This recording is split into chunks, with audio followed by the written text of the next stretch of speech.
రాజ్యసభ ఎలక్షన్లో పోటీ చేయాలని తెలుగుదేశం పార్టీ డిసైడ్ అయిందంట. ఫస్ట్ కామెంట్ ఏంటి దాని మీద? ఇద్దరు అమాయకులు, కొత్తగా పాత అమాయకుడికి ఇంకో కొత్త అమాయకుడు తోరేడు. ఎందుకంటే ఒళ్ళొంచి పనిచేసే కోనేరు సురేష్ ఈ ఓటర్ల లిస్టులో అవకతవకలు ఇట్లన్నిటికీ ఇన్స్టెంట్గా గుర్తింపు ఇచ్చేయాలి కదా. అంచేత వరల రామయ్యతో పాటు ఈయన మెల్లో కూడా పెళ్లి గంట కట్టినట్టు. కోనేరు సురేష్ అంటే మన వైసీపీ కంప్లైంట్ చేసినట్టుంది కదా ఓటర్ లిస్ట్ మీద. ఆయన ఇది సిఎల్పి సెక్రటరీ, టీడీఎల్పీ సెక్రటరీ. ఇంకో అమాయకుడు దొరికాడని అంతకన్నా ఇంకెళ్ళి అసలు పాసిబిలిటీ ఎలా? ఇంతకుముందు నేను కూడా వీడియో చేసి చెప్పాను మీకు కూడా. ఓపెన్ బ్యాలెట్లో క్రాస్ ఓటింగ్కి సాధ్యం ఎలా అవుతుంది? క్రాస్ ఓట్ చేస్తే ఆ ఓట్ వ్యాలిడ్ ఎలా అవుతుంది? అదే చెప్తున్నా సార్. నాకు వీళ్ళ మనం ఎవరో మాట్లాడడం, ప్రధానమైన మీడియా కూడా దాని మీద ఎమ్మెల్సీ ఎలక్షన్ అది దాన్ని ఒకటి పచ్చల్లోడు, వాడు పేపర్లు వేసుకునేవాడు, ఇంకోటి పెట్రోల్ బంక్ కూడా. వాళ్ళని మట్టుకు మీరు ప్రధాన మీడియాలో అనుకోండి సార్, నవ్వుతున్నారు. వాళ్ళు జర్నలిస్టులు కాదు. రెండోది ఏంటంటే వీళ్ళందరూ మాట్లాడడం కన్నా నేను బాధపడింది ఎక్కడంటే పెద్దలు మన బుచ్చ చౌదరి గారు లాంటి వ్యక్తి మాట్లాడడం. ఎందుకంటే ఆయనకున్న అనుభవం, ఒక 7 సార్లు ఎమ్మెల్యే గెలిచిన ఆయనకి అన్నీ తెలిసి ఆయన కూడా 50 మంది మాతో టచ్లో ఉన్నారు. ఇదేమన్నా ఎమ్మెల్సీ ఎలక్షన్లా లేకపోతే ఈ నాకైతే అర్థం కావట్లేదు. ఎందుకంటే 21-22 సంవత్సరాల్లో చిన్న అమెండ్మెంట్ ఒకటి తీసుకొచ్చారు, విప్ జారీ చేసి రిప్రజెంటేటివ్కి ఓటు చూపించి తీసుకెళ్ళాలి ఇలాంటివన్నీ. నేను ప్రాక్టికల్గా నాట్ పాసిబుల్. అందులో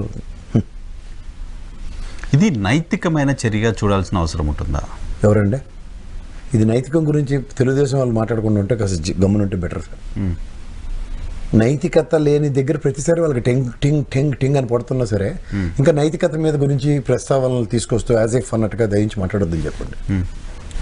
రాజకీయ పార్టీ రాజకీయాలు చేస్తుందిగా, చేయమన్నాడు సార్. అలాంటప్పుడు నైతికత విశ్వసనీయత ఇలాంటి వాటి గురించి మాట్లాడొద్దని చెప్పండి. ఎవరో అతిథులు కదా దీంట్లో. వాళ్ళ ప్రవచనాలు చెప్పి రాజకీయాలు చేస్తారంటే ప్రజాస్వామ్యంలో అలాంటి వాళ్ళకి టాలరేట్ చేయకూడదు. ఇప్పుడు అసలు కాదు, అసలు ఇంపాసిబుల్ తెలుగుదేశం పార్టీ రాజ్యసభ గెలవడం ఆన్ రికార్డ్. ఇంపాసిబుల్ మీరు రికార్డ్ నేనే చెప్తున్నాను. పాసిబుల్ టు నెక్స్ట్ పక్కన పెడితే 44 మంది కావాలి. ఇప్పుడు వాళ్ళకి 23 మంది వైసీపీ నుంచి వచ్చిన నలుగురితో కలుపున్నారు. ఆ నలుగురు పైన అనర్హత వేటుకు సంబంధించి అడ్డకు ఈ నలుగురు అతలు పోయారు కదా. పోయారు కరెక్ట్. అసలు వీళ్ళు నలుగురు పైన అనర్హత వేటు పడిపోతుంది. రేపు కోర్టు కూడా వాళ్ళకి రిలాక్సేషన్ ఏమి ఇవ్వాల. అది ఇప్పుడు ఇంటర్వ్యూ అయినా అంటే ఇప్పుడు వాళ్ళ బలం ఎంత ఉంటుంది? ఇది ఇప్పుడు 19 ఉంటుంది. 19కి వాళ్ళు గెలవాలంటే కావాలి వైఎస్ఆర్ కాంగ్రెస్ పార్టీ నుంచి ఇంకొక 25 మంది కావాలి.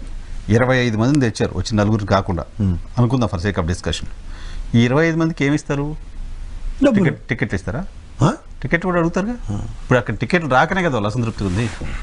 25 మందికి వైసీపీ నుంచి వచ్చిన వాళ్ళకి, 60 మందికి జనసేన వాళ్ళకి, బీజేపీతో పొత్తు పెట్టుకుంటే వాళ్ళు 4-5 అంటున్నారు. వాళ్ళు ఇంకెందుకు ఈ పడదానికి 42 ఏళ్ళు పెట్టుకోండి. ఆ పెద్ద ఆయనకి మానసిక క్షోభ తీసుకొచ్చి పార్టీ తీసుకొచ్చి దేనికి? ఇది నిజానికి వాళ్ళు తీసుకురావడం అనేది ఎలక్షన్ ముందు లేని తలనొప్పి కదా తెలుగుదేశం పార్టీకి. ఇది ఆల్రెడీ వాళ్ళకి మొన్న 23 మందిని తెచ్చుకున్నప్పుడు డెంట్ ఎలా పడిందో తెలుసు కదా సార్. సార్ ఒకటి మనం వాస్తవానికి దగ్గరగా ఉన్న అంశాలతో ఏదైనా మాట్లాడదాం అన్న దగ్గర వాస్తవానికి దగ్గరగా తెలుగుదేశం లేదు. మీకు అర్థమవుతుందా? వాస్తవానికి దగ్గరగా లేనప్పుడు దాని గురించి మనం అనవసరంగా వాళ్ళకి లేని దానికి ఓవర్ ఇంపార్టెన్స్ ఇచ్చి జరుగుతుంది అన్నట్టుగా మనం ప్రజలను భ్రమింపచేయడం చాలా తప్పు అంటారు. తెలుగుదేశం కార్యకర్తలు ఏం చెప్తున్నారు, తెలుగుదేశం గ్రౌండ్లో ఏముంది, ఎలా ఉంది అనే దాన్ని బేస్ చేసుకుని ప్లాన్ చేస్తే పార్టీ ఎదుగుతుంది, రైట్? తెలుగుదేశం పేపర్లు ఏం రాసాయి, తెలుగుదేశం పేపర్లు మన గురించి ఏం రాసాయి, జగన్మోహన్ రెడ్డి ఏం గురించి ఏం రాసాయి, ఇది చూసుకుని రాజకీయం చేస్తే నష్టం జరుగుతుంది. దీన్నే భజన అంటారు. భజనకి అలవాటు పడిపోయి ఏటి రాసినా అబ్బాబ్బా నీ అంత వీరుడు ధీరుడు ఏమీ లేడని రాస్తూ ఉంటాడు. వాళ్ళు వచ్చారకల్లా చేసిందంతా తప్పని రాస్తూ ఉంటారు. ఆ ఫ్రిక్షన్లో వీళ్ళు ఎప్పటికి తెచ్చుకోగలరు? ఇప్పుడు మీకు ఒక విషయం చెప్తారు. ఈ బోగోని ఛానల్ వాళ్ళకి ఆ పేపర్ వాళ్ళకి వచ్చిన ప్రాబ్లం ఏంటంటే అబద్ధంతో మొదలెట్టారు రాతలు. సో అబద్ధాన్ని జస్టిఫై చేసుకోవడానికి ఈ రోజుకి కూడా అబద్ధాల్లోనే ఉంటున్నారు. సో వాళ్ళు ఎప్పటికీ వాస్తవానికి దగ్గరగా రారు కూడా. వాళ్ళ ఫాలోవర్స్ అందరికీ ఏమవుతుందంటే ఆ వాస్తవానికి దగ్గరగా వీళ్ళు ఎవరు ఉండట్లేకపోతున్నారు. అంటే అబద్ధంతోనే కంటిన్యూ అయిపోదాం అన్న ముందు చూపుతూ వెళ్ళిపోతుంది. వాస్తవానికి దగ్గరగా మీలాంటి నాలాంటి మాట్లాడితే తట్టుకోలేని పరిస్థితిలోకి వెళ్ళిపోతున్నారు. అంటే అది వాస్తవం. ఇప్పుడు ఎంత కాదన్నా టాలరెన్స్ లేదు. ఇప్పుడు అమ్మ పుట్టిన మేనమామ కేరక అన్నట్టు నాకు తెలుగుదేశం గురించి పుట్టుపూర్వోత్తరాలు అని తెలుసు. మీకు తెలియవా? అక్కడ బీటీ చూసిన వాళ్ళు మీరు. సో అక్కడ జరుగుతుంది, డిస్ప్రపోర్షనేట్గా జరుగుతుంది. దాని మీద మనం వ్యతిరేకించుకోవడం వివేదించుకోవడం ఎలా ఉంటాం? ఒక ఐడియాలజీ ఉంటుంది sir. Somebody is deviating from that ideology. ఏమవుతుంది? ఎందుకు నువ్వు అంత డీవియేట్ అవుతున్నావు అన్న దగ్గర ఎక్కడో దగ్గర కన్ఫెషన్ బాక్స్ కావాలి కదా. ఉండాలిగా. తప్పు జరిగింది. నాకు తెలిసి లాల్జన్ భాష గారు అనే వ్యక్తి తెలుగుదేశం కోల్పోవడం ఒక పెద్ద మైనస్ అండి.